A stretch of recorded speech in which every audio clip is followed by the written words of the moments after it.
Okay, so there's a long solenoid which is fabricated by closely winding a wire of radius this much over a cylindrical non-magnetic frame so the successive turns nearly touch each other, which what would be the magnetic field at the center?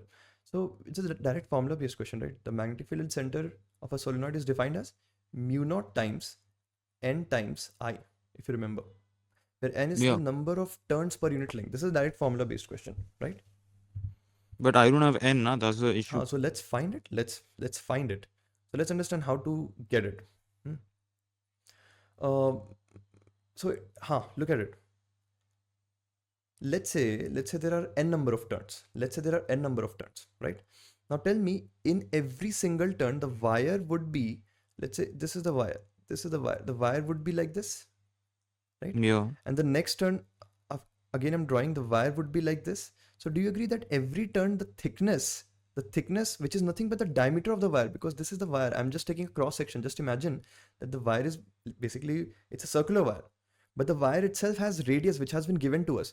So don't you agree that the thickness of the wire would just be the diameter of it? yeah, So that diameter will keep on getting added up turn by turn. Every turn, like every turn, the diameter of the wire will produce the thickness of the solenoid, ultimately making it this thick. And so the cylindrical solenoid will become this thick, which will be the length of the cylinder, right? So the yeah. diameter is producing the thickness of the solenoid, which is ultimately creating the length of the cylindrical solenoid. Of course, the magnetic field will be like this. We know that, right? It will be like this and all. But the center, what will be the intensity of the magnetic field? It's mu naught Ni. Now let's calculate N. N is very simple now.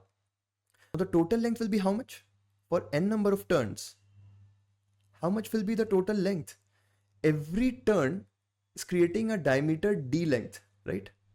So for n number of turns, we have n into d as the length. The total length of the cylinder will be nd. Yeah. So total number of turns is n, and divided by the total number of length is nd. This is the number of turns per unit length. Do you agree? This is small n. The total number of turns divided by the total length, isn't it? Number of turns per unit length. Do you agree now? Oh, okay. Because the length I have calculated how, if the total number of turns were n, and in each turn the thickness is getting increased by the diameter itself. So in n number of turns, the total length would have become n times d. So Yeah. now if we have to find the small n, it is the total number of turns divided by the total length. So n and n go away, which we didn't need to begin with in the first place. We just need the reciprocal of diameter basically. And that is what we are going to substitute at n. Any doubts here? No. That's about it. Clear? Yeah. Chaliye, let's move on to the next one.